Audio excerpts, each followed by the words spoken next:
బంతిపూలు పండుగలు పబ్బాల సమయాల్లో ఇళ్ళు వాకిళ్లకు ప్రత్యేక కళను తెచ్చిపెడతాయి. పసుపు నారింజ రంగుల్లో మెరిసిపోయే బంతిపూలు వినాయక చవితి మొదలు బతుకమ్మ, దసరా, దీపావళి, సంక్రాంతి పండుగల్లో వాడకం మరింత ఎక్కువగా ఉంటుంది. అందుకే పండుగల సమయానికి బంతిపూలు మార్కెట్కు చేరేలా రైతులు ప్రణాళిక వేసుకొని సాగు చేస్తారు. ప్రకాశవంతమైన రంగుల్లో ఆకట్టుకునే బంతుల నుంచి మంచి యాజమాన్యంతో ఎకరాకు 8 నుంచి 10 టన్నుల దిగుబడి పొందే అవకాశం ఉంది.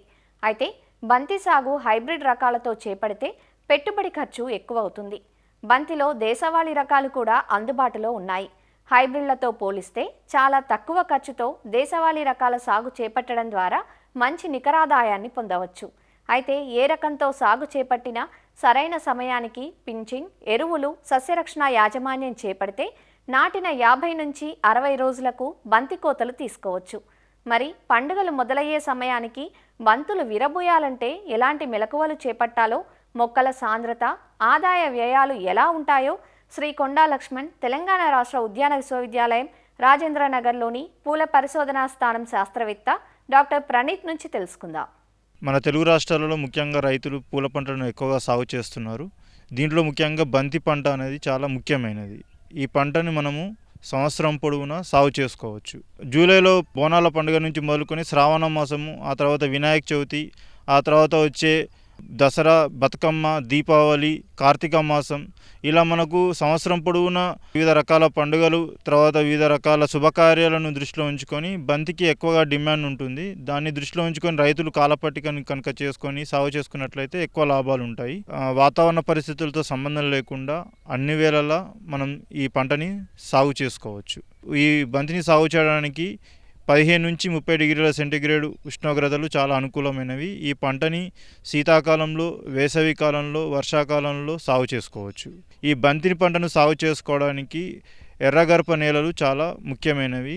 అంతేకాకుండా మురుగునీటి వ్యవస్థ కలిగిన బరువు నేలలు కూడా చాలా అనుకూలమైనవి. బంతిలో ముఖ్యంగా 2 రకాలు అందుబాటులో ఉన్నాయి. దాంట్లో ఆఫ్రికన్ బంతి, ఫ్రెంచ్ బంతి. ఆఫ్రికన్ బంతి మొక్కలు చాలా గుబురుగా 100 నుంచి 120 సెంటీమీటర్ల ఎత్తు వరకు పెరిగి చాలా గుబురుగా పెరుగుతాయి. పువ్వు పరిమాణం కూడా చాలా పెద్దగా వస్తుంది. కానీ ఫ్రెంచ్ బంతి ఇది 30 నుంచి 40 సెంటీమీటర్ల ఎత్తు వరకు పెరిగి చాలా చిన్న పరిమాణంలో పూలు వస్తాయి. ఈ ఫ్రెంచ్ బంతిని మనము కారబంతి, చిన్న బంతి, తురకబంతి అని వివిధ రకాల వాడుక భాషలలో మనము పిలుస్తూ ఉంటాము. ఆఫ్రికన్ బంతిలో F1 హైబ్రిడ్ మరియు రకాలు అనేవి 2 రకాలుగా ఉంటాయి. ఈ F1 హైబ్రిడ్ సాగు చేయాలి అంటే 30 నుంచి 40 గ్రాముల విత్తనం అవసరం పడుతుంది. అదే రకంగా రకాన్ని సాగు చేయాలి అంటే 300 నుంచి 400 గ్రాముల విత్తనం అవసరం పడుతుంది. మంచి విత్తనంని సేకరించుకొని దాన్ని ప్రోట్రేలో కానీ ఎత్తైన నారుమడిలో, ఈ నారుమడిలో విత్తనం మొలకెత్తి ఒక 2 నుంచి 3 ఆకులు వచ్చే వరకు మనకు 25 రోజుల సమయం పడుతుంది. దాని తర్వాత మనము ప్రధాన పొలంను తయారు చేసుకొని ప్రధాన పొలంలో 60 x 60 సెంటీమీటర్లు కానీ 60 x 40 సెంటీమీటర్ల దూరం మొక్కలను నాటుకొని 30 నుంచి 45 రోజుల లోపల మనం తలలు తురించినట్లయితే మనకు ఎక్కువగా శాఖీయ భాగాలు వస్తాయి. ఈ F1 హైబ్రిడ్ రకాలను సాగు చేయాలంటే రైతులు 60 x 60 సెంటీమీటర్లు మధ్య దూరం మొక్కకి మరియు వరుసకు మధ్య దూరంని పాటించి ఎక్కువగా సాగు చేస్తూ ఉంటారు. సాధారణ రకాలను 30 x 40 సెంటీమీటర్లు కానీ 45 x 40 సెంటీమీటర్ల మొక్కకి మరియు వరుసకు మధ్య దూరం ఉండేలాగా సాగు చేస్తూ ఉంటారు. ఎందుకు అనగా ఈ హైబ్రిడ్ రకాలు ఎక్కువగా 110 నుంచి 120 సెంటీమీటర్ల ఎత్తు వరకు పెరిగి చాలా గుబురుగా పెరుగుతాయి. హైబ్రిడ్ రకాలలో కూడా పూల యొక్క సంఖ్య, దాని యొక్క బరువు ఎక్కువగా తూగడం వల్ల దీనికి మొక్కకు మరియు వరుసకు మధ్య దూరాన్ని ఎక్కువగా పాటిస్తూ ఉంటారు. హైబ్రిడ్ రకాలను సాగు చేసిన రైతులు 10 నుంచి 12 టన్నుల వరకు ఎకరానికి దిగుబడి వస్తూ ఉంటుంది. సాధారణ రకాలు అయితే 6 నుంచి 7 టన్నుల ఎకరానికి దిగుబడి వస్తూ ఉంటుంది. అదేవిధంగా మనము సాధారణ రకాలలో ప్రతి మొక్కకి 100 నుంచి 150 గ్రాములు పూలో దిగుబడి గమనిస్తూ ఉంటాము. అదేవిధంగా హైబ్రిడ్ రకాలలో మనము 1.5 కిలోల నుంచి 2 కిలోల వరకు మనము పూల దిగుబడిని గమనిస్తూ ఉంటాం. ముఖ్యంగా ఈ బంతిని సాగు చేయాలనుకుంటే మొదటి దుక్కిలో 8 నుంచి 10 టన్నుల పశువుల ఎరువు వేసుకోవాలి. ఆ తర్వాత ఒక 80 కిలోల యూరియా, 225 కిలోల సింగిల్ సూపర్ ఫాస్ఫేట్, 50 కిలోల పొటాష్ అవసరం పడుతుంది. మొదటి దుక్కిలో 225 కిలోల సింగిల్ సూపర్ ఫాస్ఫేట్, 50 కిలోల పొటాష్ మొత్తం ఒకటేసారి వేయాలి. కాకపోతే యూరియాని మాత్రం 3 సమభాగాలుగా చేసుకొని ఒక భాగాన్ని నాటేటప్పుడు ఒక భాగాన్ని 30 రోజులు నాటిన తర్వాత ఒక భాగాన్ని పూత సమయంలో వేసుకోవాలి. ఈ రకంగా కనుక ఎరువుల యాజమాన్యాన్ని కనుక పాటించినట్లయితే పూలు ఎక్కువగా దిగుబడి వచ్చి మనకు రైతుకి ఎక్కువగా లాభాలు వస్తుంటాయి. బంతి పంట ఎండిపోకుండా ఉండకుండా తరచుగా నీటి తడులు ఇస్తూ ఉండాలి. ఒకవేళ వర్షాకాలంలో కనుక ఎక్కువ వర్షాలు పడితే నీరు నిల్వ ఉండకుండా తగిన జాగ్రత్తలు తీసుకోవాలి. ఈ పువ్వు తొలిచే పురుగు మనకు చిన్న లార్వాలు పూలకు రంధ్రాలను ఏర్పరుస్తాయి. పూలపై చిన్న చిన్న రంధ్రాలు కనుక గమనించినట్లయితే స్పైనోసైడ్ 0.5 ml లీటర్ నీటికి కలిపి స్ప్రే చేసుకున్నట్లయితే ఈ మొగ్గ తొలిచే పురుగును కూడా నివారించుకోవచ్చు. అంతేకాకుండా నారుకుళ్ళు తెగులు, ఇది ఎక్కువగా మనము నారుమడిలో ఎక్కువగా గమనిస్తూ ఉంటాము.